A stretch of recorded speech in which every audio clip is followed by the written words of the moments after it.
I see we don't have Mr. Gordhan on the screen as yet. Oh, there he is. Okay. Yes, Mr. Chairperson. Thank you, Mr. Chair. Good morning, Minister Gordhan. Good morning.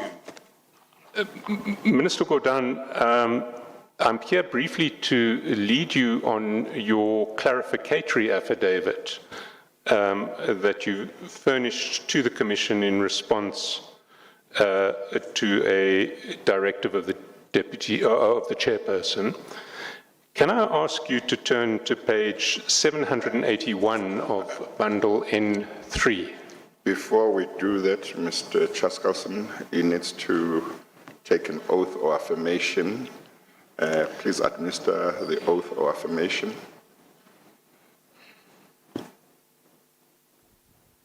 Please state your full name for the record.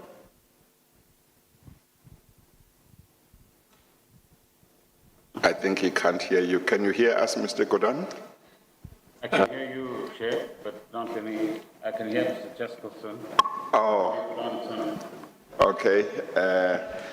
My registrar is going to administer the oath or affirmation. We'll need to see whether you are able to hear him. Yes, I can hear you. Let me try to hear the registrar. Yes. Oh, okay. All right. Yes, absolutely. Please state your full names for the record.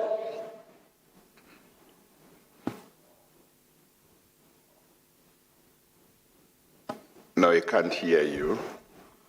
What's wrong with your mic today?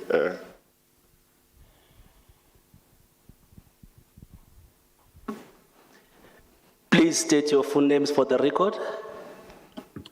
Pravin Gordhan. Do you have any objection to taking the prescribed affirmation? No objection. Do you solemnly affirm that the evidence will give will be the truth, the whole truth and nothing else but the truth? If so, please raise your right hand and say, I truly affirm. I truly affirm. Thank you. Okay, all right. Okay, Mr. Chairperson.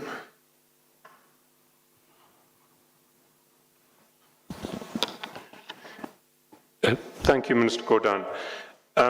Can I ask you to turn to page 781 of Bundle N3? That's the first page of your, well, can you confirm that the document that starts there and runs to page 791 is your clarificatory affidavit? Let's just get the bundle right. I've got in front of me N3A. Is that the one you are talking about? Chair, that would be, I have one consolidated N3, Chair. I imagine it would be N3B, because I have been told. Yeah, I know that his clarificatory affidavit is not in this bundle. It is on the other one, the other big one that has got some blue dividers as well. Yeah. What's the page number? 781 is the page number that I have.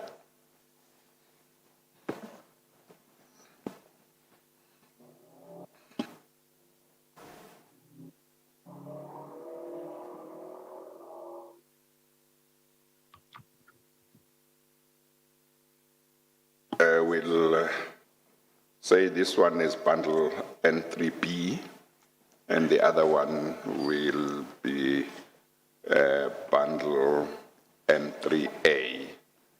Yeah. Okay, all right. Yes, Mr. Chairperson.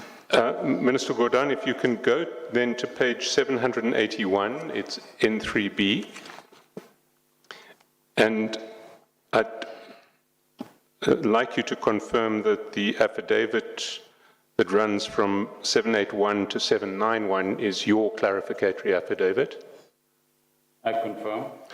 And that the signature at page 791 is your signature. I confirm. And can you confirm the correctness of the contents of that affidavit? I do.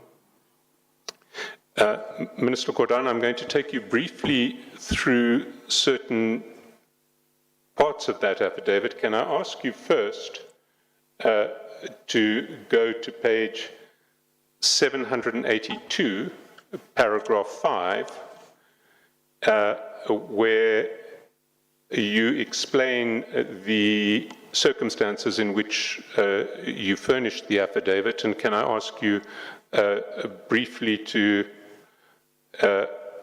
read into the record paragraphs 5 to 7.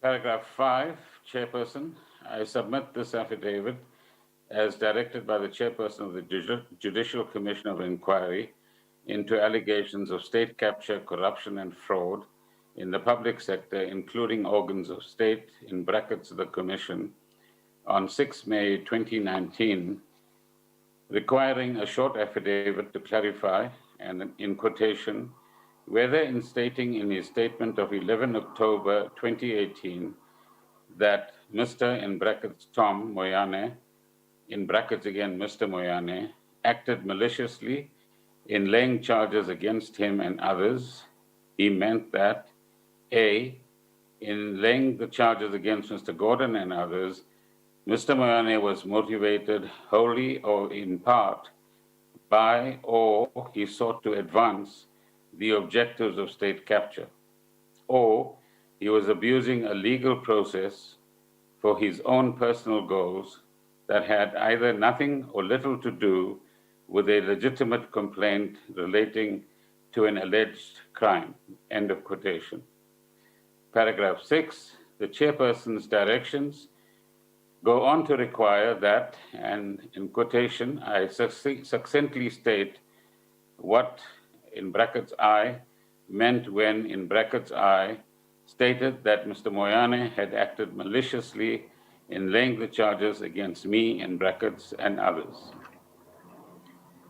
At paragraph 7, at the outset, I emphasize that I have never alleged that Mr. Moyane was motivated by when he laid the complaint that led to criminal charges being brought against me, which were subsequently withdrawn. Can I then ask you, Minister Gordhan, to turn to page 786 and paragraph 22 of your affidavit?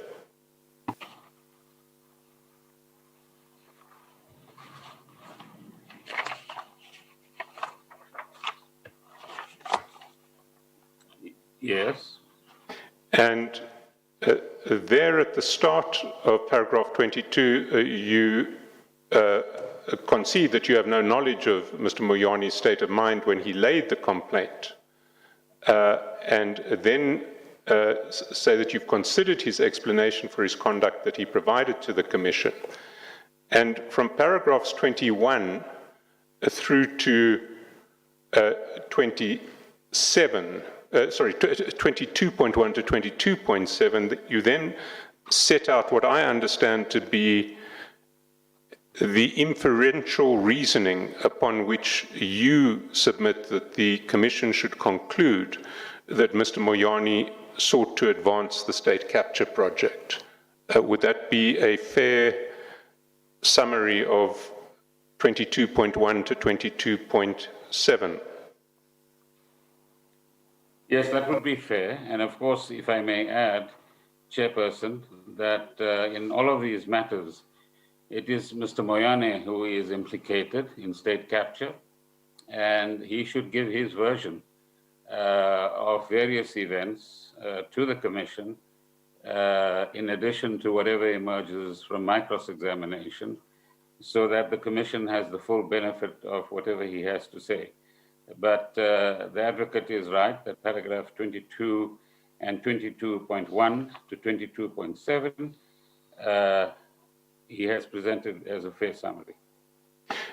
Can I ask you to read into the record paragraphs 22.1 to 22.7 so the Commission and the public hear what the core of your reasoning is in relation to the conclusions you want the Commission to draw against Mr. Moyane? I will do that. In the introductory lines under paragraph 22, Chairperson, the following is stated: to be clear, I have no knowledge of Mr. Moyane's state of mind when he laid the complaint and have considered his explanation for his conduct that he provided to the Commission. At 22.1, in essence, he states that he acted as a reasonable person would have in the circumstances in which he found himself as Commissioner of SARS. 22.2, I, however, disagree with this and personally believe that Mr. Moyane did abuse legal processes for reasons already explained in my evidence. At 22.3, I say this based on my experience of his defiant attitude and vilification of me following my reappointment as Minister of Finance, which I believe was aimed at forcing or pressuring me to resign from that position so that the capture of National Treasury could proceed under a different minister. At 22.4, to use the words of the chairperson's directions, I therefore do mean that Mr. Moyane, and I quote, was motivated wholly or in part by, or he sought to advance the objectives of state capture, end of quotation, and that, in quotation again, he was abusing a legal process for his own personal goals that had either nothing or little to do with a legitimate complaint relating to an alleged crime, end of quotation. At 22.5, I believe that Mr. Moyane's, in quotation, personal goals, while he was SARS Commissioner, included the advancement of the state capture project. At 22.6, this belief is founded on what we all now know about how, in quotation, the failure of integrity and governance at SARS, soundly evidenced by the change over 4 years, has certainly compromised the performance of its core function of collecting tax to the detriment of the country at large, end of quotation, as found by Justice Nugent in the Commission of Inquiry into Tax Administration and Governance by SARS, what is called the Nugent Inquiry, pages 477, paragraph 19 of the final report of the Nugent Inquiry. At 22.7, I turn to highlight briefly certain relevant findings by Justice Nugent below, which form the basis of my belief that Mr. Moyane's actions as SARS Commissioner were a part of the state capture project.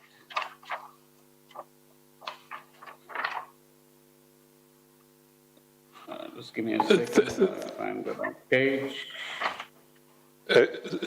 Sorry, Minister Gordhan, I don't need you to proceed beyond that point. You then go on to quote certain passages from the report of Justice Nugent. Well, that report is a document which we all have. I do want to take you to paragraph 28, which is at page 789. And there you state,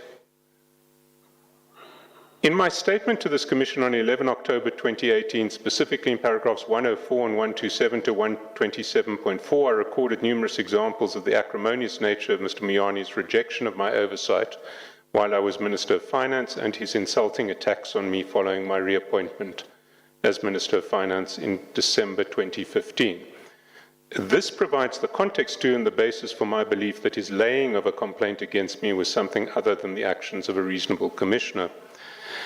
Can I ask, apart from the evidence to which you refer by cross-referring to paragraphs 107 and 127 to 127.4 of your statement of 11 October 2018, are there any facts on which you rely in your clarificatory affidavit for the inferences you seek the Commission to draw that are within your own personal knowledge as opposed to facts that are in the public domain? So I didn't hear the last part, as opposed to? Facts that are in the public domain or facts that other witnesses may testify to, but are not within your personal knowledge. Chairperson, it's very difficult to draw the distinction between what might be in the public domain and what might be to my personal knowledge, because over the years, those two have in fact merged. But I will try my best to address the question. I'm sorry, maybe I can assist. The reason why Mr. Chaskalson is drawing a distinction between what you may have personal knowledge of and what's in the public domain is because facts that you have personal knowledge of are matters that generally you can testify about.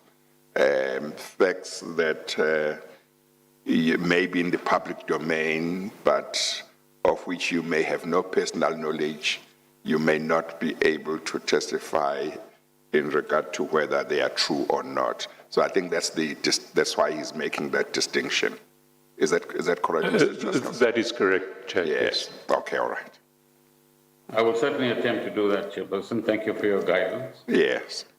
I mean, one reference, Chair, that I could make is the meeting that Deputy Minister Jonas and I had with Mr. Moyane sometime on the morning of the 14th of December 2015, when I left him with, and the Deputy Minister as well, I left him with 10 guidelines and requests.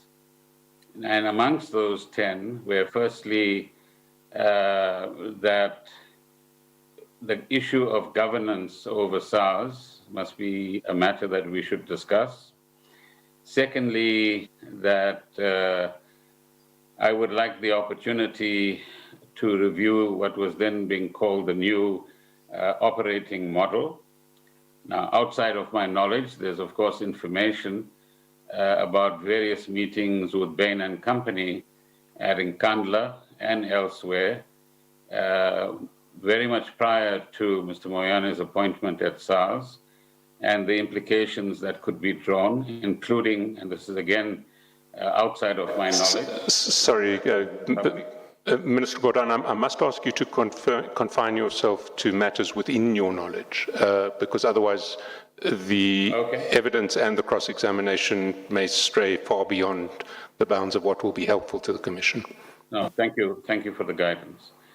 So the second matter, as I was saying, is the new operating model, which I said that I would like the opportunity to review, meaning that this was something foreign to me, and one would like, together with the Deputy Minister, to understand what the new operating model was and how it was being implemented, and that various appointments that were intended should actually be halted.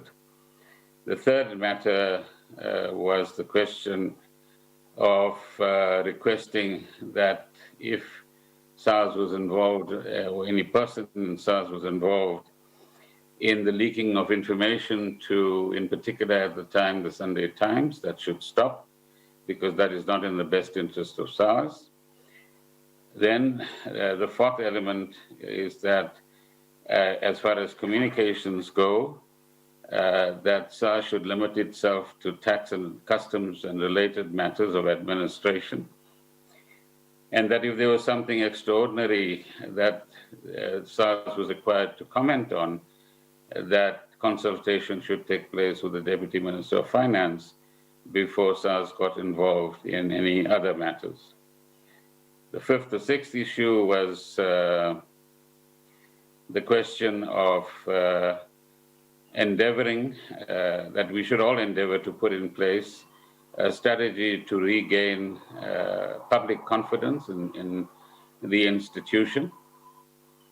And I think it's fair to say that it is my personal experience in government that the standing of SARS and the capability of SARS in collecting tax and customs revenue and stopping illicit trade has been compromised over that period of time.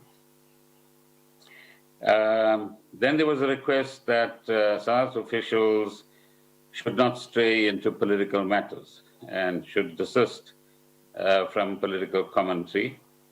And then a further request that it was important that SARS officials familiarize themselves with broader economic issues, because the relationship between SARS as an important fiscal institution and, for example, the work of the Treasury or the work of the Department of Trade and Industry or the economy more generally is an important one to understand, so that there's a context that officials at SARS have for the kind of work that they do, in addition to, or to place into context the various administrative functions that they actually perform.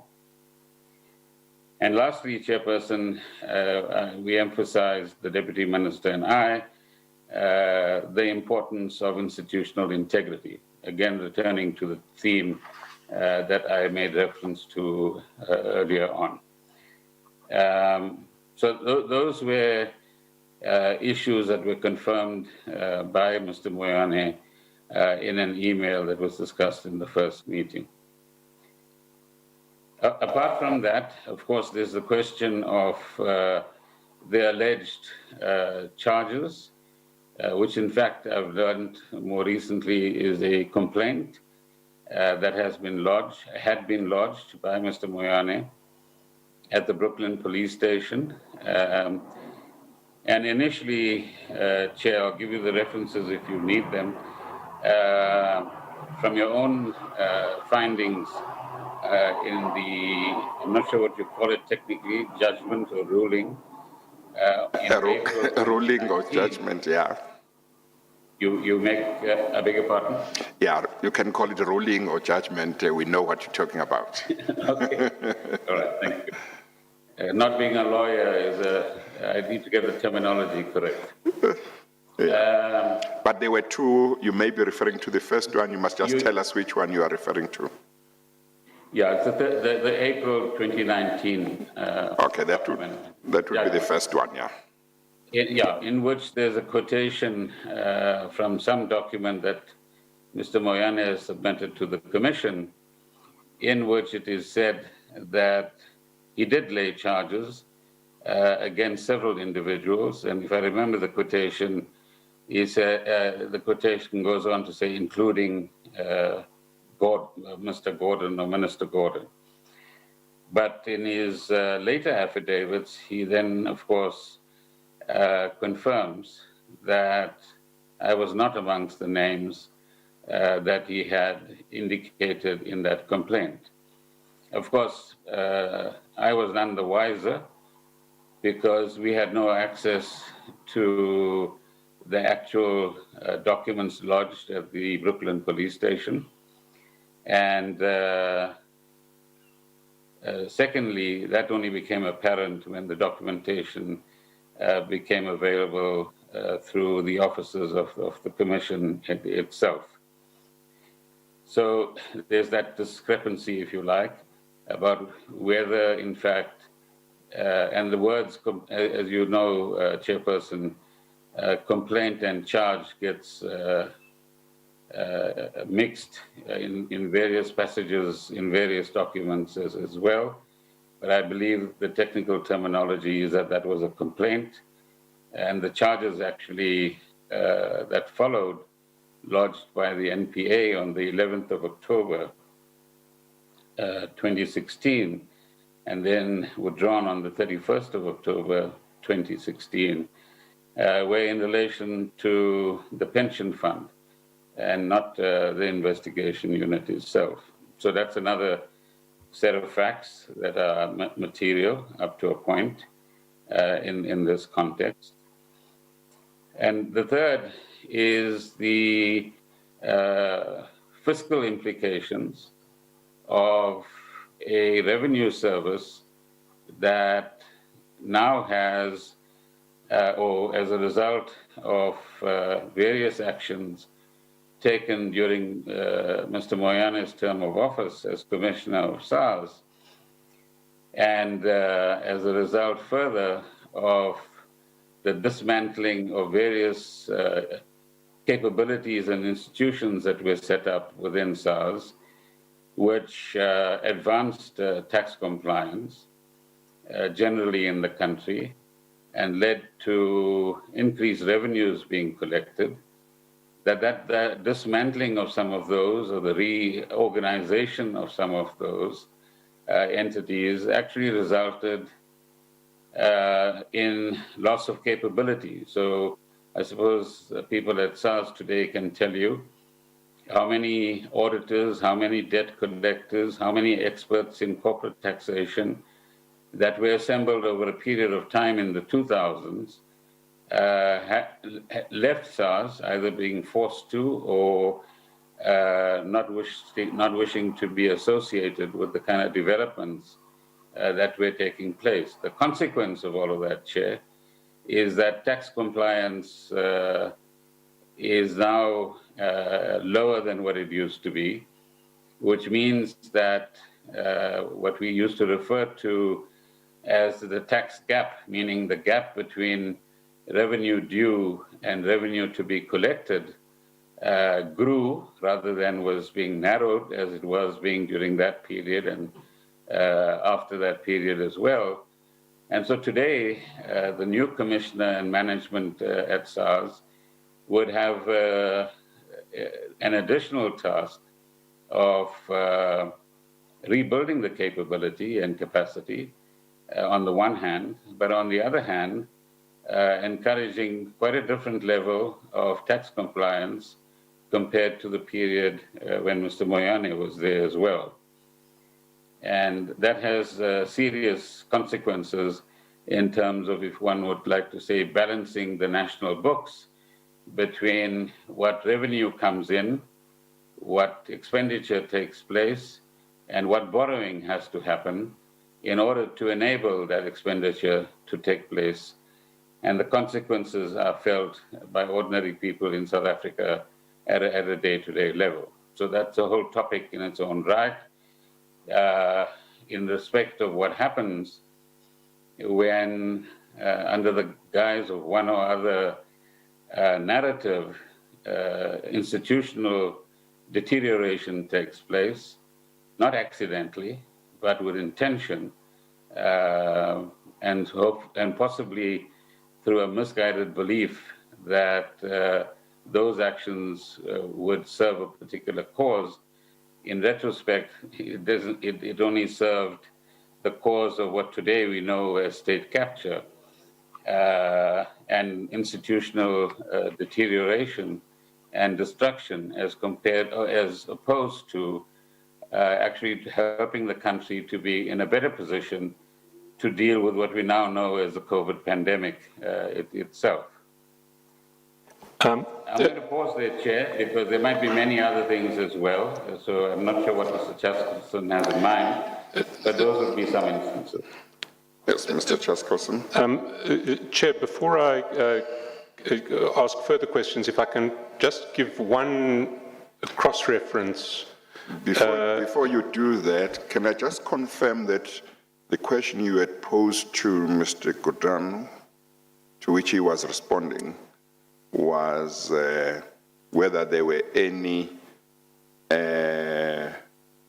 other facts of which he had personal knowledge, on which he relied for his belief that Mr. Moyane was pursuing a state capture agenda during his time as SARS Commissioner. Was that in effect the question? That was the essence of my question, to distinguish between facts within his personal knowledge and facts which he may have seen from elsewhere, and also specifically related to the belief that he expresses that Mr. Moyane was pursuing state capture.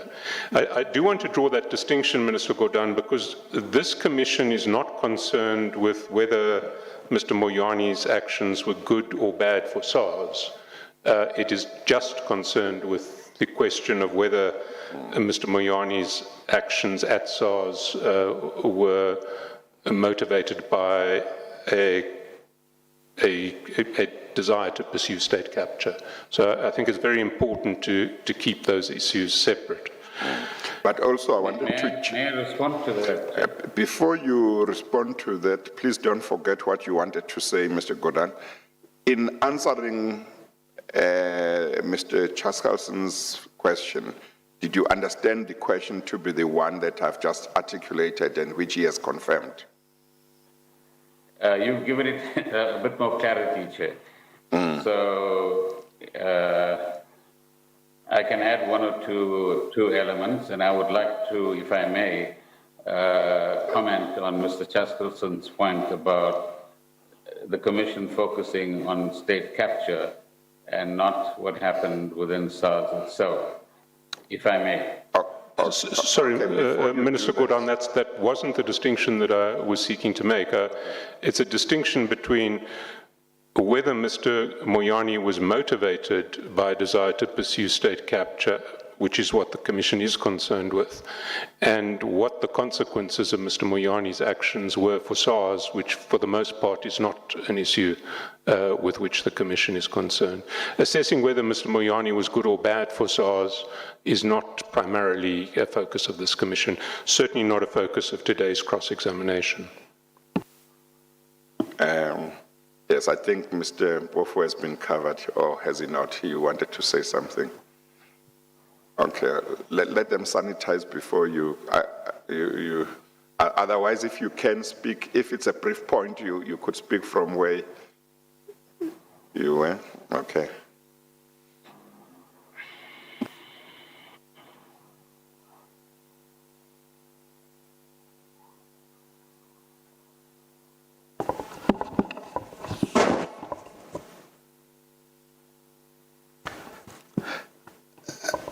Good afternoon, Chairperson. Yes. Yes. No, Chairperson, I wanted to just raise an objection. I don't know what's going on now. We are here for the cross-examination of Mr. Gordhan. I understood that there was a clarificatory statement that was going to be gone through, so that is part of the record, which really should not take long. But what is now happening is a rehash of Mr. Gordhan's evidence and him reading long passages from affidavits that are already before the Commission. No useful purpose can be served by that except to waste time. And then Mr. Gordhan goes on reading 10 points from some email which have nothing to do with the question. So if we're going to go at this rate, and then he only gets told after the long rambling that he didn't answer the question, then that's going to detrimentally affect the pace and progress of the cross-examination. So, Chair, I mean, Mr. Gordhan has given this evidence here. He gave it for over 2 days. If the evidence leaders did not ask those questions so that they can focus his evidence, which I charge they did not, because they allowed him to go on and on, you can't have another chance now to do what was done in November 2018. Secondly, Mr. Gordhan has given this evidence of vilifying Mr. Moyane about his performance and business centers and what have you. He gave that evidence, unabated at the Nugent Commission. So I don't know why he must give it for the third or the fourth time now. Thank you. Maybe, okay, Miss. Sorry, Chair. Yeah. Okay, no, that's fine. Let me hear what Mr. Chaskalson has to say. I've noted that Ms. Leroux doesn't wish to say anything. Mr. Chaskalson? Chair, I'm right at the end of this process. I appreciate that the purpose of today is not to afford Mr. Gordhan a new attempt to give evidence. It's essentially to summarize his clarificatory statement, which wasn't in the record already. I must say that my understanding, I thought the reason behind your question was to see whether apart from saying he bases his belief that Mr. Moyane was pursuing a state capture agenda, apart from saying that he bases his belief on Judge Nugent's findings, whether there were also any personal matters of facts of which he had personal knowledge on which he was basing it. And I thought that was connected with paragraph 28 because I wasn't sure whether that was meant to say, well, that might not be in the findings of Judge Nugent, but it's part of what informs my base. I thought that it was intended to clarify that. It was really to narrow the purpose of the question was to narrow the ambit of today's hearing to facts that are within Mr. Gordhan's personal knowledge, upon which he bases his reasoning, as opposed to facts which the Commission will have to find elsewhere or not find elsewhere, on which he relies. Okay, all right. No, that's fine. But in addition to that, the purpose of that question has already been served. Mr. Gordhan has identified what facts are within his personal knowledge. The last topic that I want to address with Mr. Gordhan Sorry, Chair, may I intervene? Yes. Yes. No, if I can summarize in 6 points, maybe that would help. It would take a minute and a half. Yes. The point that Mr. Chaskerson addressed, and also to assist Advocate Mpofu as well in relation to what he had to say. So the first point, Chair, which is also... Sorry, Minister Gordhan, before you go down those 6 points, can I ask you to confine yourself to facts within your personal knowledge? That's the exercise that I want to... Okay. Yes, I will. Yes. Go ahead, Mr. Gordhan. So the issue is one of state capture, Chairperson. Subsequent to my evidence in November 2018, I now have experience in various state-owned enterprises and the kind of impact that activities related to what we today call state capture, what they result in, what the consequences are, and if the Commission is interested, we can talk about that. But there's a pattern, as I indicated in November 2018 as well, but that pattern is reinforced by experiences subsequently. So that's my first point. My second point is in relation to the complaint stroke charges, which I've already expanded upon. My third point is the issue of accountability, simple matters like application for leave, etc., which I'm sure Mr. Mpofu is going to come back to. My fourth point is in relation to SARS operations, and I do have personal knowledge of what was set up and what appears to be the changes thereafter. The fifth point is in relation to what you referred to, or somebody referred to, Chairperson, the dismantling of certain entities, like the large business center. I think Mr. Mpofu referred to it.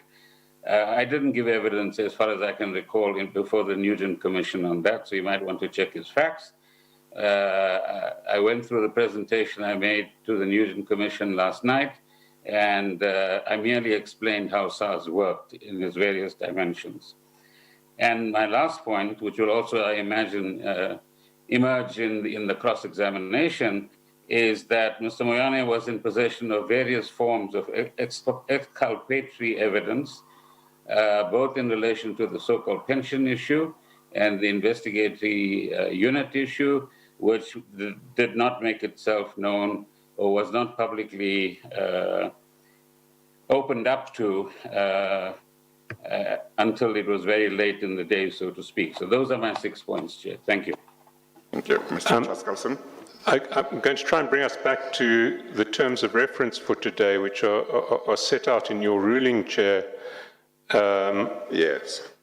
Where the chairperson has identified the ambit of today's hearing to to deal with 5 issues. The first is whether in laying the criminal complaint or charges against Mr. Gordhan, Mr. Moyane acted maliciously. Now, it now appears to be common cause that Mr. Moyane did not lay a complaint against you. Do you accept that? Yes. B, again, whether in laying the criminal complaint against Mr. Gordhan, Mr. Moyane was motivated wholly in part, etc. It's common cause there wasn't a criminal complaint against you. C, same story, it relates to a criminal complaint that wasn't laid against you. You've explained why you believed that there was one. D, whether as Commissioner of SARS, Mr. Moyane sought to advance the state capture project. And E, whether Mr. Moyane's personal goals while he was SARS Commissioner included the advancement of the state capture project. I'd like us to emphasize D and E because it seems to me that at this stage, that is what the ambit of today's hearing should focus on, no more and no less, because A, B, and C are based on a supposition which turned out not to be correct. Chair, for the reasons that I've outlined, it wasn't out of intent. There was lack of information that was available at that particular point in time. Firstly, and if I may repeat, the so-called 27 questions that came from the Hawks prior to the 2016 national budget made reference to a case number, which is the same case number as the complaint lodged by Mr. Moyane.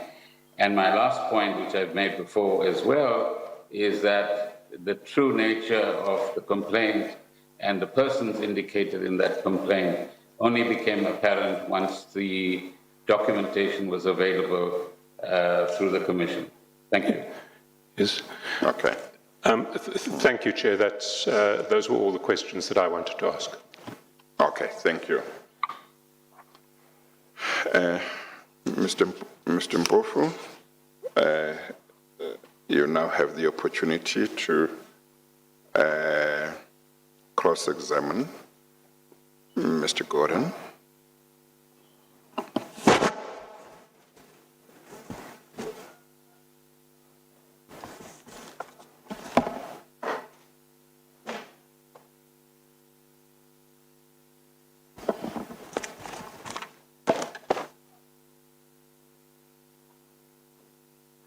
Thank you, Chair. Good morning. Yes, good morning. When we were... Oh, good afternoon.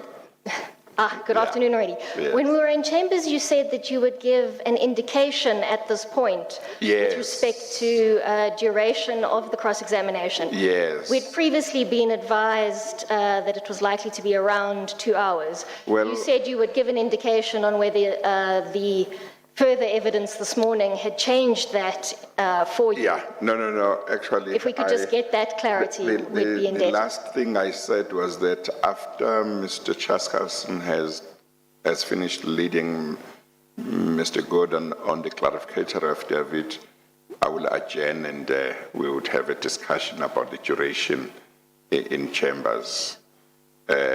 Maybe we should do that quickly. Mr. Mpofu, is that fine? Yeah, okay. Mr. Gordhan, we are going to adjourn for a very short time, maybe 5 minutes, and to discuss the duration of the cross-examination, and then we are going to resume after that. We adjourn. All right.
I see Mr. Gordhan is not back on the screen yet.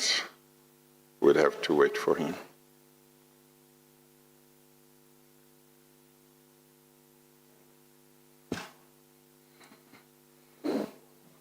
I'm back, Chairperson. You're back. Okay, all right.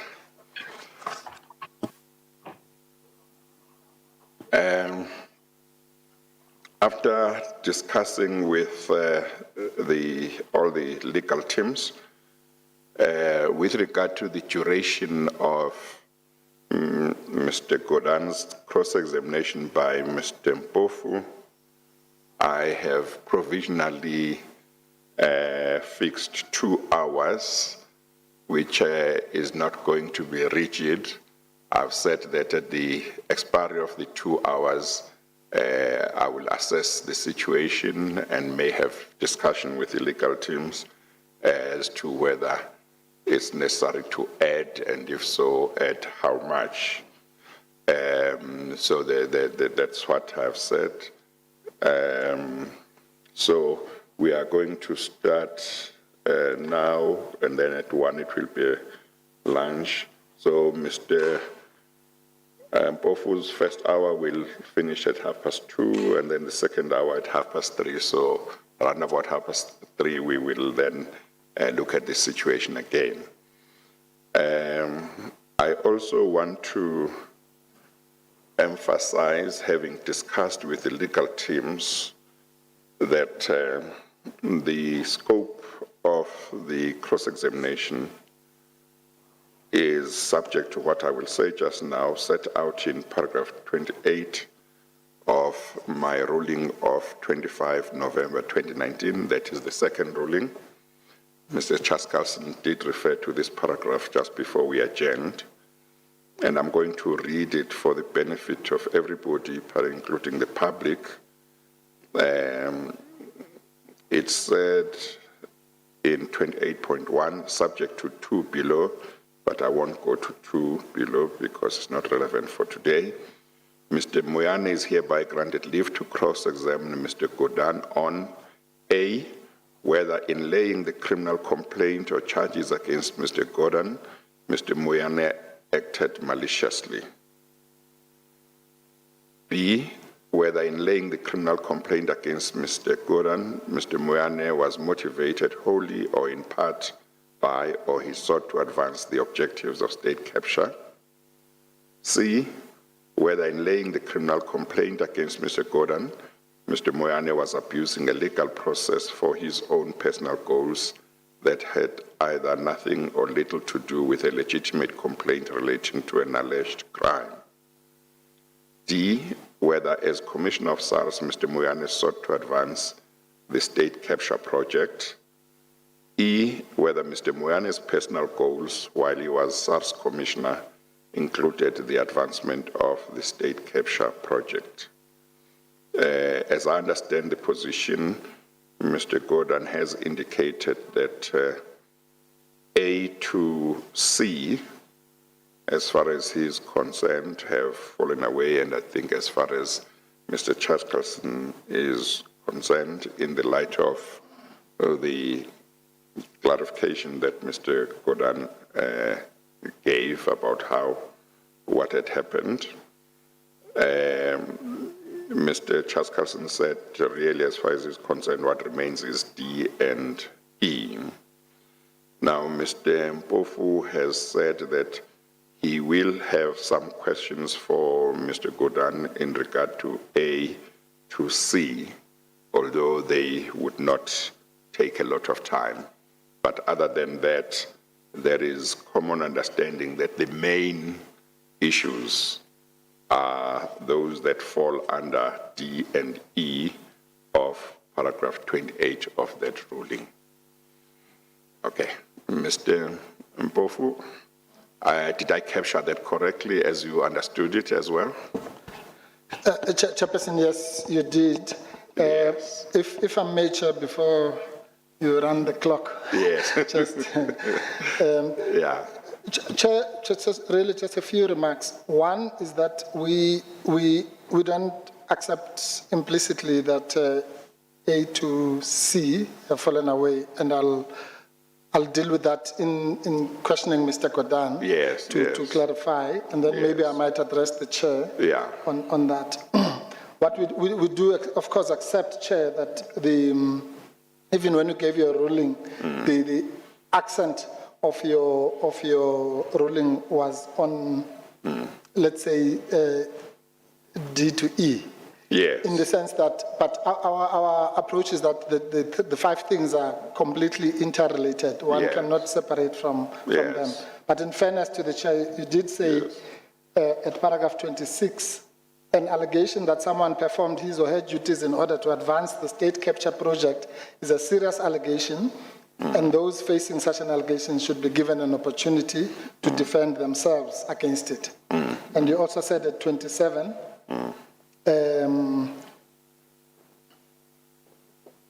I consider that subject to one condition, it is in the interest of the work of the commission to grant Mr. Moyane leave to cross-examine. Then you went on to say, before this commission, it must rank as the most serious allegation or statement for it to be said that you performed your official duties in order to advance the objectives of state capture, and speaking generally, such a person should be granted leave to cross-examine. So at least we agree. Yeah, no, that's fine. In that part. I use the words fallen away in regard to A to C, but Mr. Chaskalson might not have used that term. Yes. So, yeah, okay. Yes, no, but I know what the chair means. Yeah. And maybe I can clarify it as follows. Good afternoon, Mr. Gordhan. Good afternoon. Mr. Gordhan, can you hear Mr. Mpofu? Oh, we can't hear you, Mr. Gordhan. Yeah, I thought he was addressing you, Chairperson. Oh, good afternoon, Mr. Oh, he has greeted you. Yeah. I was addressing you, Mr. Gordhan. Okay, where are you today? Beg your pardon? Where are you? I'm at home. Okay. And is there a reason why you did not grace us with your physical presence today? On medical advice. Medical advice. Okay. Now, I just want to clarify this point that the chair was dealing with now. Effectively, your thesis is that Mr. Moyane was motivated by, let's call it, state capture motives in doing various things that you testified about in the commission and elsewhere, correct? So, Chair, if I may clarify that, in my evidence before the Commission in November 2018, at paragraph 11 onwards, I described what is state capture, and the point I'm making, in sum, is that there are various activities that constitute ultimately to be defined as state capture. So we're talking about two things. The first is a concept called state capture, which I clarified in my evidence before you in November 2018, and what history has taught and the South African lessons have taught us about activities that constitute ultimately what became known as state capture. So if I look at the activities that were undertaken at the South African Revenue Service during Mr. Moyane's term of office, those activities tend to match the activities that fall under the definition of state capture. Yes. Okay, look, please, if you are able to just answer yes or no when you agree with the proposition, that will help us to save time. The question was when I can, Chair, I will certainly say yes or no. Please do. But where I think clarity is required, Chair, with your permission, I will add a line or two. Yes. Yes. It might help Mr. Mpofu Yeah. as well. Thank No, you. I don't need your help, Mr. Gordhan. I will ask you questions. If the question is clear, you must just answer yes or no. Of course, if you want clarification, the chair will stop me if I try to block you. I asked you a very simple question. Your entire outlook is that Mr. Moyane was motivated by a state capture motive in performing his duties. That's just what you said in many affidavits, so a yes would do. Yes, as I indicated earlier, Chairperson. Thank you. Now, you also said, and Mr. Chaskalson led you to this, that you say that Mr. Moyane's complaint that led to criminal charges was part of the state capture motive, correct? Yes, Yes. Okay. with the limited knowledge that was available there. No, fair enough.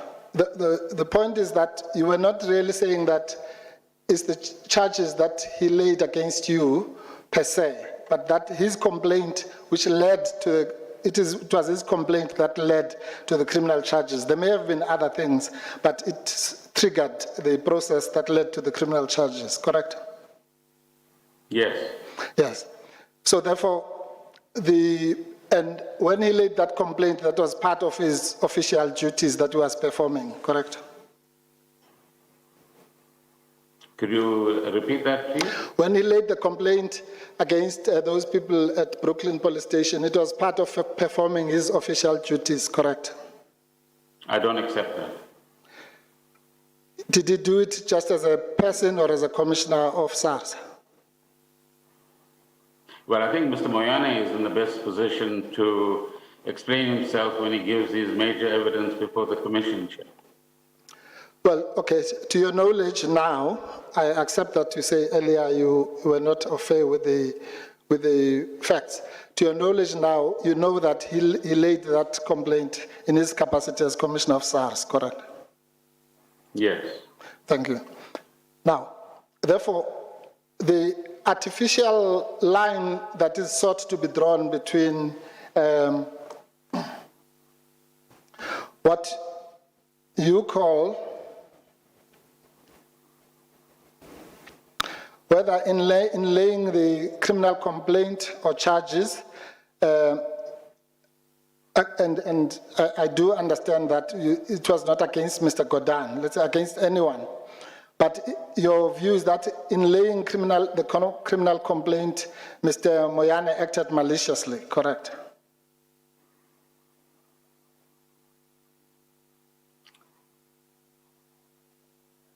As I said earlier, Chair, that he was acting, that was one action amongst many others that constituted, in my view, his contribution to the state capture process. Thank you very much. Okay, and let's go to B. So, and also saying in laying the complaint again, we can take out the words against Mr. Gordhan, we say against X, Y, or Z. Mr. Moyane was motivated wholly or in part, or he sought to advance the objectives of state capture. You stand by that in laying the criminal complaint, he was motivated wholly or in part, or he sought to advance the objectives of state capture, correct? It's correct in the context of all the other activities that he undertook, yes. Yes, thank you. And then the third one is whether in laying the criminal complaint, again, we take out the words against Mr. Gordhan, against those other people, Mr. Moyane was abusing a legal process for his own personal goals that he had either nothing or little to do with a legitimate complaint relating to an alleged crime. You also stand by that? Well, that's not my formulation.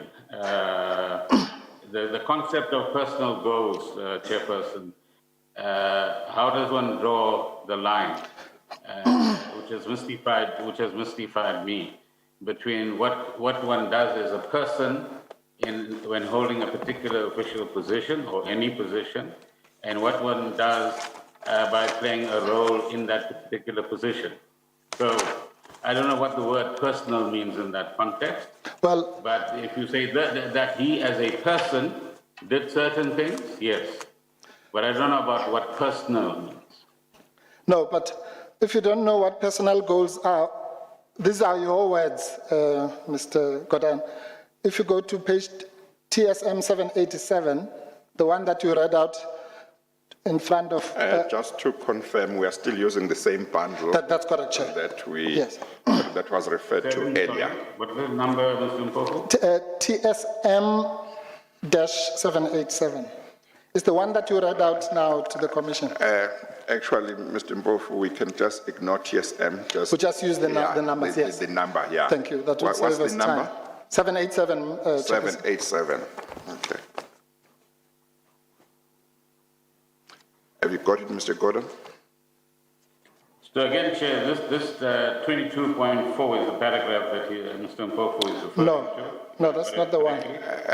Hang on one second. Another one? Hang on one second. Mr. Mbofu, do you want to Take him through. Yes. articulate your question again in relation to page Yes, 787? thank you, Chair. And yes, the witness said that he doesn't know what personal goals mean. So I was just pointing out that those are the words he used in a statement under oath. You said that 22.5. I believe that Mr. Moyane's personal goals while he was SARS Commissioner included the advancement of the state capture project. And you did that under oath, you remember? Oh, no, absolutely. So, Yes. Chairperson, can I first draw your attention to 22.4? Well, maybe In which before you say do, the following. maybe before you do that, May I call that, Chairperson? before you do that, Mr. Gordhan, Mr. Mpofu, maybe we should just for completeness mention that in 22.5, personal goals is in quotes. Yes. Yes, okay, all right. I Mr. do. Gordhan, you It wanted is. to say something about 22.4? So, for the benefit of the public as well, this is what I say, and of course affidavits are under oath, I think most people understand that, and I quote, "To use the words of the chairperson's directions, I therefore do mean that Mr. Moyane, quotation mark, was motivated wholly or in part, or he sought to advance the objectives of state capture," end of quote, and that, the beginning of a new quote, he was abusing a legal process for his own personal goals that had either nothing or little to do with a legitimate complaint relating to an alleged crime, close quotation. So when you look at personal goals in that context, it is a person who is advancing the objectives of state capture. Yes. And the quotation, Mr. Mpofu, is a quotation of the chairperson. So Yeah, I know. clarify that to the public. Listen, I know what a quotation is. I'm saying to you, in those two paragraphs, you voluntarily adopted those words, even though they were originally used by the chairperson. Nobody forced you to adopt them. You used them in both 22.4 and 22.5, and therefore you can't tell us that you don't know what personal goals are, correct?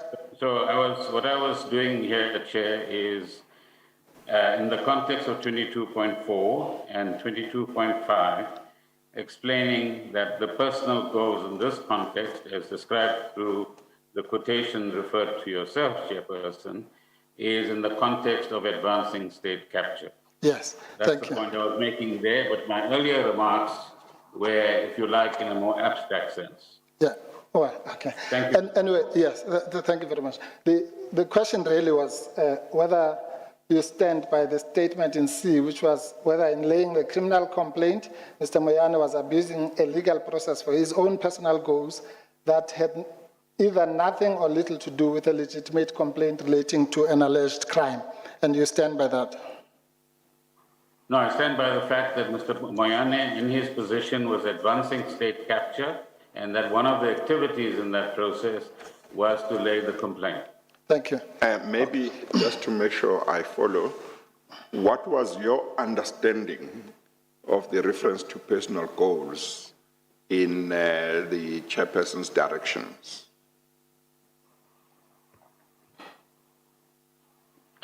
Is that with reference to myself, Chairperson? Yes, yes.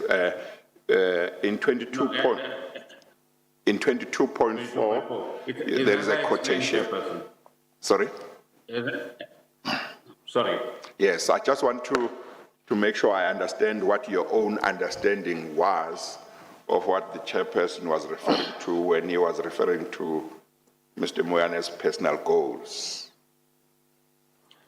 So I was just drawing a distinction, Chairperson, between an abstract concept of how does one distinguish between personal goal and, if you like, professional goal. That was part A. Yeah. Part B is with reference to 22.4 and 22.5, and there my understanding was a person who advances of his own volition the objectives of state capture as we know it today. Okay, all right. Mr. Mpofu? Thank you, Chair. Chair, I just wanted, just for the sake of the record, to correct you, Chair. The words that the witness was using in his affidavit were taken from the Chair's directive, Yes. not from the ruling. Remember, the affidavit came before the ruling. Yes. Just for... Oh, was I the one who said the ruling, or you were Yes, the one? no, you said when the Chair said in his ruling, yes. Just for the record. No, that's true. Yeah, it was from the directions, yeah. Thank you, Chair. Right. Anyway, the point is that you stand by all the sentiments expressed from A to E, except, of course, the technicality that the charges were not laid directly against you, but it was a complaint that led to the criminal charges. Are we still together? Yes. Thank you. Right. Now, so let us, apart from that, I really had hoped that we were going to start on a positive note, Mr. Gordhan, which is on things that I think we agree on. You agree, and I know you gave a definition, but you agree that this notion of state capture is a political term or a South African term for crimes, really, crimes like corruption, fraud, money laundering, and so on. Chairperson, this is not a South African term. State capture has a long history in international literature on corruption, etc., that takes place largely through procurement measures. And of course, in paragraph 16 of my evidence before you in November 2018, I say the following, and with your permission, I want to quote it.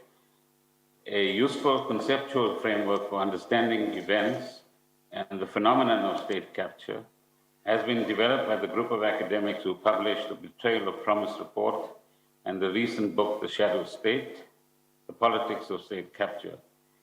It envisages various groupings that perform different roles in state capture and patronage networks, and it goes on to, from 16.1, explain the key role players. No, that's fine. If you look at the literature... Mr. Gordhan, please. Hello?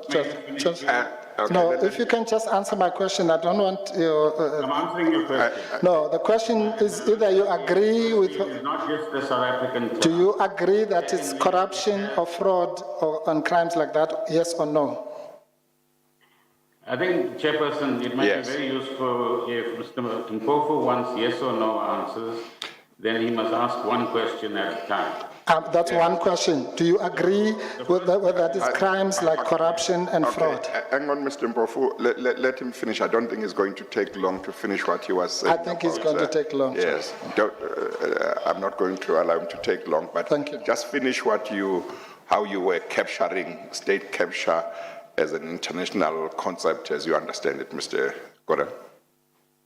What was it you were about to finish? What I want to say is that it doesn't only have South African origins, it has international origins, and it largely started with the people working at the World Bank many years ago who observed similar phenomena elsewhere in the world. And there's a famous author called Professor Hellman who authored some of the texts. So that's the first point I'm making. Okay. The second point is the answer is yes, it relates to, amongst other things, corruption and related activity. Yes. Okay. Just for your own edification, when I say South African term, I meant as it is used in the context of this commission. State capture actually didn't even come from the World Bank. It came from a gentleman called Lenin, who advances the theory of capturing the state. But that's a discussion for another day. But as far as this commission is concerned, you agree that it relates to things like corruption, fraud, and money laundering? Yes. Amongst others. Amongst others, yes. And it involves, I think, as you have said, stealing from the poor. And if you steal, for example, money that was meant for a hospital or a school, literally, it can lead to people dying. It's a serious matter. Chair, I'm not sure whether that's a statement or a question. It's a question. You can say yes or no. Just articulate it again, Mr. Mpo, for the question.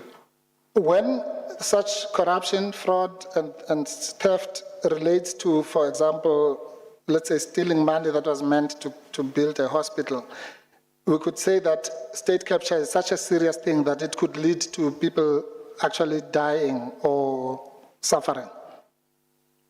In other words, what I'm trying to say is that it's a very serious matter.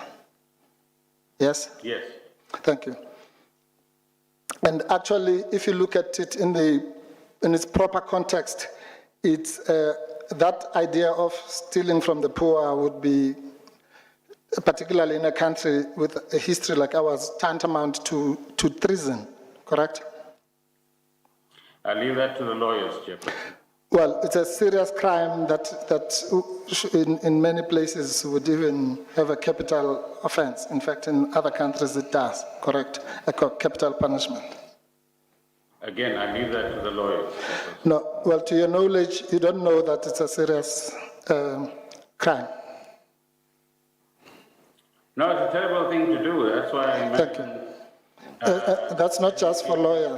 Let him finish. Let him finish. Yes. Or is Mr. Mpofu going to do all the talking? With respect. Yes. Yeah. Give your answer.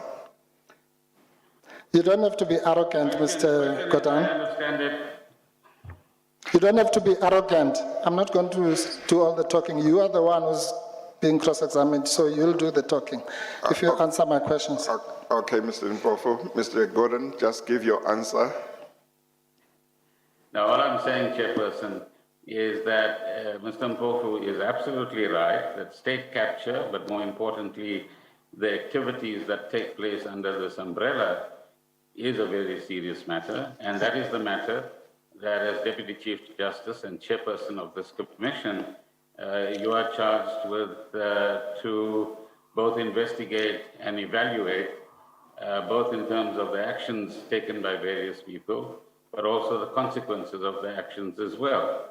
So clearly, in the South African context, it's very serious. Thank you. Whether the stealing happens at a municipal level, provincial level, national level, or indeed in the private sector as well. Thank you. Thank you very much. Okay. And therefore, when you make an accusation against somebody that they are mired or they are practitioners of state capture, it's a very serious accusation because you are accusing them of something that is, as you say, despicable, correct? Well, the formulation I used earlier, Chairperson, is that in this particular instance, the activities that took place at SARS under Mr. Moyane was his contribution, and those were my words as I recall them earlier on, to the phenomenon of state capture. And if I'm given an opportunity later, I'll explain what I mean. But yes. Yeah. No, in that context. you will be given an opportunity. If you just please, it will help all of us. Listen to the question and then answer it. I've not said anything about Mr. Moyane yet. I will just now. I'm saying, since you and I agree that state capture is such a serious and despicable thing, to accuse someone of being a player or a practitioner of state capture then makes it a serious accusation. Anyone, correct? I imagine those are the people that must appear before this commission and make their views known and be cross-examined, yes. Is your answer yes? Mr. Mpofu, I will try my best to answer yes or no, but it depends on the formulation Okay, of your question. the question is whether an accusation that somebody was engaging in certain activities in pursuit of state capture is a serious accusation, whether you agree that it is a serious accusation. I imagine that you agree based on what you have said before. Yes, Chairperson, as I explained. Yes, okay. Thank you very much. And therefore, such a serious accusation is not to be lightly made against a person, even if you hate that person, correct? Even if, Mr. Mpofu? Even if you hate that person. No. The question or the proposition is such as an allegation is not an allegation that should be lightly made, even if you hate that person. That's the question is whether you agree with that proposition. Is the word preceding that person, is it hate? Hate, yeah, hate, yeah. H-A-T-E. Hate, yeah.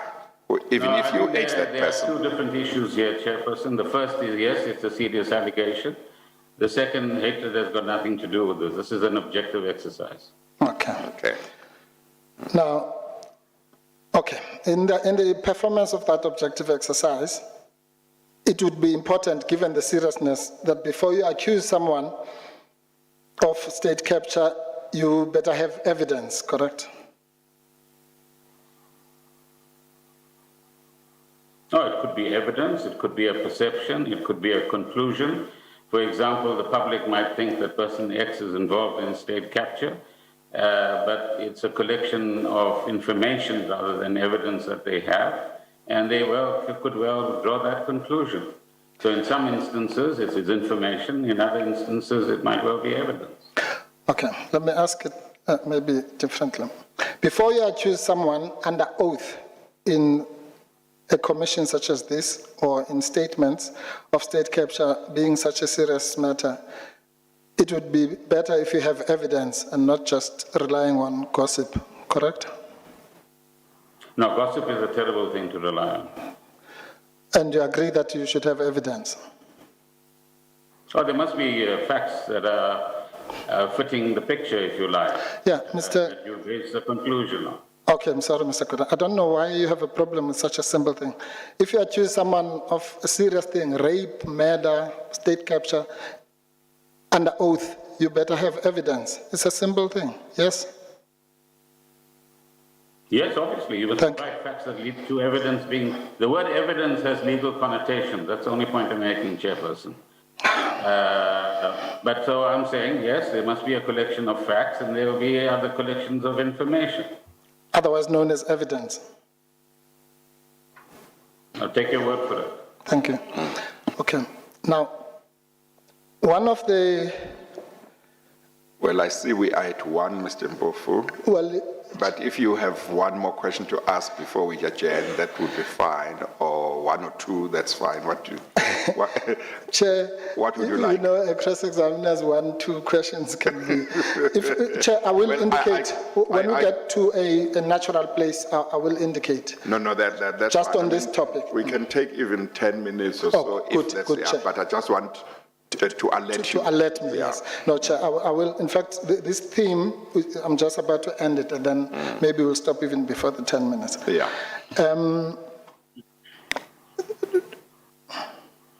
Okay, I was saying, again, coming to the South African context, one of the telltale signs of somebody involved in the kind of state capture activities that the chairperson is investigating would be meeting with the Guptas, correct?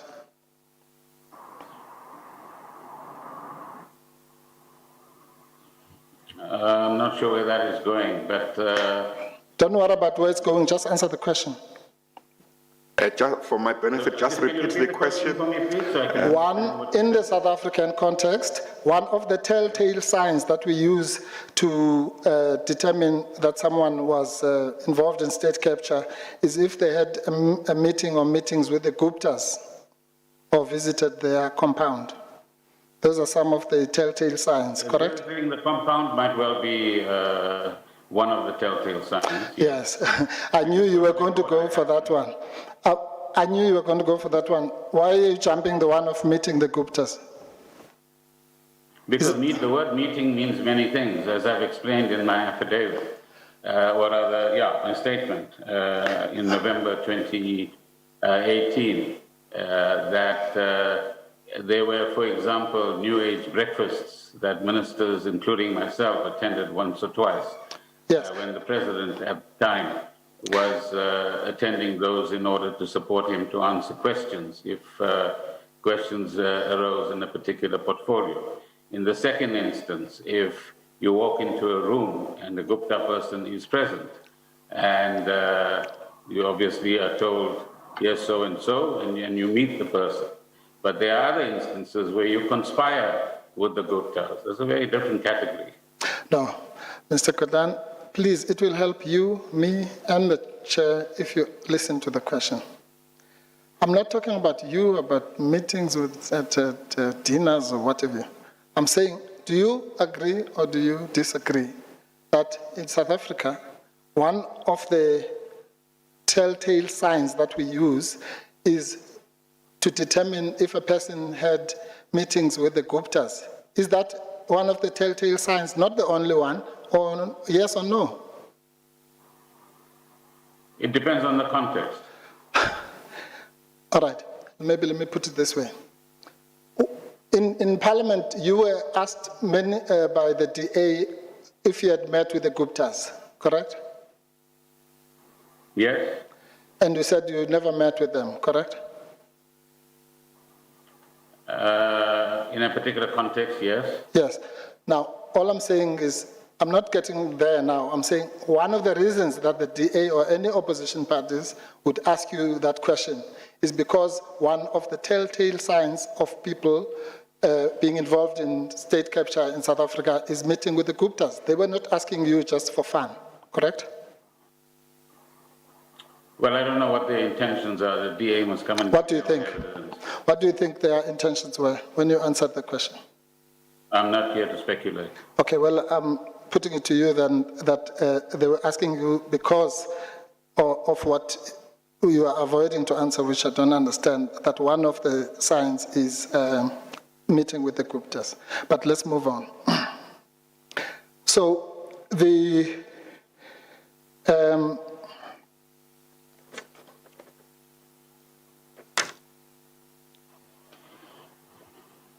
You had to change your statement to the commission to reflect that you did meet with the Guptas, correct?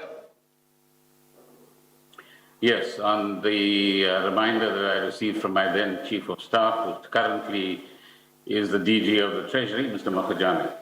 Yes, so like Mr. Nene, before you had forgotten, quote unquote, that you had met with the Guptas, correct? I'm not interested in any analogies. Okay, that's fine, forget the analogy. You had, quote unquote, forgotten that you had met with the Guptas a number of times, correct? There's no quote unquote as far as I'm concerned. I did not remember. I was reminded, and I frankly disclosed that in Parliament subsequently and to the Commission when I had the opportunity. No, Mr. Gordhan. There's no quote or unquote forgotten. Okay, no, let's just be serious for a minute. It's for emphasis. No, that's fine. Let's be. You answered the question of the DA and you said you didn't meet with the Guptas, correct? Well, I can't remember the precise formulation of the question. Yes, but you denied. I'm not interested in the precise formulation. During lunchtime. I'm sorry. Can you just, Chairperson? Yes. I do require some guidance from you. Yeah. If you could reflect on this, please. When I am answering a question, Yeah, no. To be given the opportunity No. to answer and not be interrupted. No, I was about to say, Mr. Mpofu must let you finish your answer, but I think we must take the lunch break now, Mr. Mpofu. No, Chair, can I just finish this theme? How much time will require? 2 minutes. 2 minutes? Yes. Okay, all right. But yeah. just remember, when he answers, Yeah, let him finish, and when you ask questions, he will also let you. Yeah, he must also let me finish. Yes. That's fine, Chair. We are trying to rush against the Yes. clock here. No, that's fine. And the reason why I'm asking questions like this, Mr. Gordhan, is to make it easier, because when I frame the question, it's because I don't want, a long answer. It's a way of trying to focus the cross-examination, but that's fine. I'm sorry if I interrupted you. The question I was asking you is that you denied meeting the Guptas. I agree, you can't remember the exact formulation, but when you answered the DA, you denied, correct? Yes. Thank you. And then after, I'm sorry. Yes. Carry on.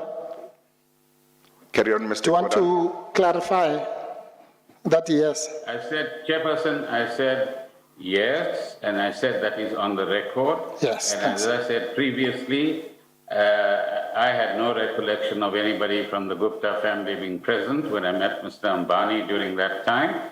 My chief of staff, former chief of staff, when I was formulating the statement for the November presentation to you, 2018, he reminded me of this, and I disclosed it to you. Yes. If I wanted to hide it, I could have hidden it, but I disclosed it voluntarily. You see, For the record. Thank you. you see, Chairperson, really, I Yes. ask the Chairperson to please control this witness. Yes. Because if he's Yes. going to give unnecessary verbiage Yes. on top of the answer, then I'm going to be forced ask to your interrupt. next question, Mr. Mpofu, so we can break for lunch. Yes. Yeah. Thank you. And when you did your first statement to the Commission, you still had forgotten meeting the Guptas, correct? I'll check that during my lunchtime and come back to you. But when you did your second statement, you had been reminded, you say. As I said, I will check during lunchtime and come back to you. All right. Now, okay, when we come back, Chair, I'm going to start with a theme that, if your Chair allows me just to ask 2 questions. Yeah, So okay. just again, in the line of, let's try to deal with the issues that you and I agree with. You would agree that the relationship between you and Mr. Moyane can be described as one of hostility, correct? Not necessarily. Those were your words, Mr. Gordhan. In your evidence, you said it was the evidence. It later resulted. So is it yes or not necessarily? What is the answer now? Okay, I'm sorry, Mr. Gordhan. Are you saying it later resulted in hostility? Yeah, I don't know who is guilty of verbiage here, Chair, but we'll leave that aside for now. My Yes. response is very simple, that I don't know Mr. Moyane at all, except that he was present at some meetings. And he happened to wear the Correctional Services uniform at these meetings prior to him being appointed as the SARS Commissioner. So why must I have hostility against somebody, or should that person have hostility against me, whom I didn't actually know? But I'm saying secondly, and very clearly and emphatically, is that as events unfolded during my tenure as Minister of Finance and his tenure during that time as SARS Commissioner, hostilities developed. Yeah, thank you. Yes, okay, all right. Yes. So when you said not necessarily, what did you mean? If the answer is yes. Yes, hostilities developed. No, not necessarily. What kind of answer was that? It's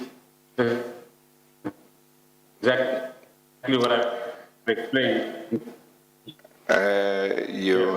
Yes, Mr. Gordhan, I think there's something technically wrong. We're not getting all the words from your answer. Do you want to repeat your answer? So I said earlier, Chairperson, before Mr. Mpofu repeated his point. Can you hear me clearly, Chairperson? Yes, we can hear you. Right. So I was saying that I did not know Mr. Moyane prior to his appointment as the SARS Commissioner. That I knew who he was because he used to be, for example, what we call Cabinet Lakotla. Okay, I think we had that part. Wearing a correctional services uniform sometimes, and I think we had that part, Mr. Gordhan. The part was what you meant when you said not necessarily. I think that was the part, yeah. Okay. I'm coming to that now. Yeah. Which I've already said earlier on. Yeah. But for your benefit, I'm repeating it. Yes. The second point I'm making is that in our first set of exchanges, there was no hostility. The third point I'm making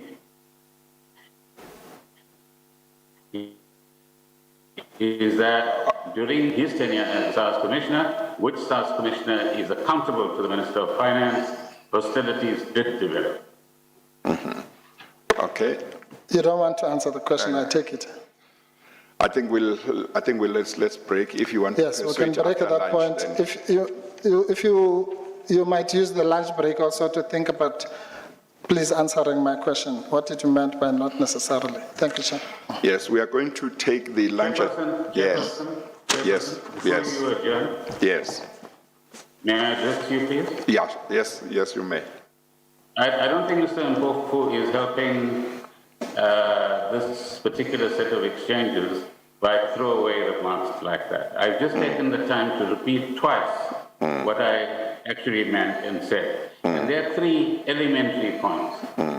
Can you think about that as well? Thank you, Chair. Well, Mr. Gordhan, listen, before you go, obviously you cannot have hostilities with someone you do not know. We're not that infantile. All I was asking you is whether when you did have a relationship with Mr. Gordhan, it was hostile. I could not ask you about hostility with somebody that you did not know. Think about that. But I don't know what, Chair, with great respect, I don't know what Mr. Mpofu has in mind. Don't worry about what I have in mind. I will reveal it to you. Okay, let us do this. Let's adjourn for lunch. And if Mr. Mpofu wants to take the issue further, or if you want to say something about it, Mr. Gordhan, when we resume, we'll take it from there. Thank you, Chair. I think Mr. Gordhan, the technical problems, he might not have had me. I see the picture is... Oh, yes, it's frozen. Yeah. But when I'm sure, when we come back, I will tell him what I said. Namely... Yes, thank you, Chair. He has been unfrozen now. Yeah, he's still frozen, yeah. Okay, we are going to adjourn, but he needs to hear what time we will come back. Thank you, Chair. Can you hear me now, Mr. Gordhan? No. It's still frozen. Can you hear me? No, it's still frozen. Thank you, Chair. Will somebody in the legal team tell him what time we are coming back? We'll adjourn for lunch now, and we'll resume at 2:15. And if either Mr. Mpofu or Mr. Gordhan Chair, wants to... Does that mean my request was not acceded to? The request I made in chambers of a shortened lunch break. Oh, no, you remember you said either that or we add later. I said we'll add later if necessary. So we still take the hour? Yeah. Thank you, Chair. Yeah. Mr. Gordhan, are you back? Yes, I can hear you, Chair. Did you hear everything that we have been saying? Because from our side, you were frozen like. You did hear everything? No, I can hear you. Okay, no, that's all right. Okay, all right. We'll resume at 2:15. We'll take the lunch adjournment. We adjourn. Thank you, Chairperson.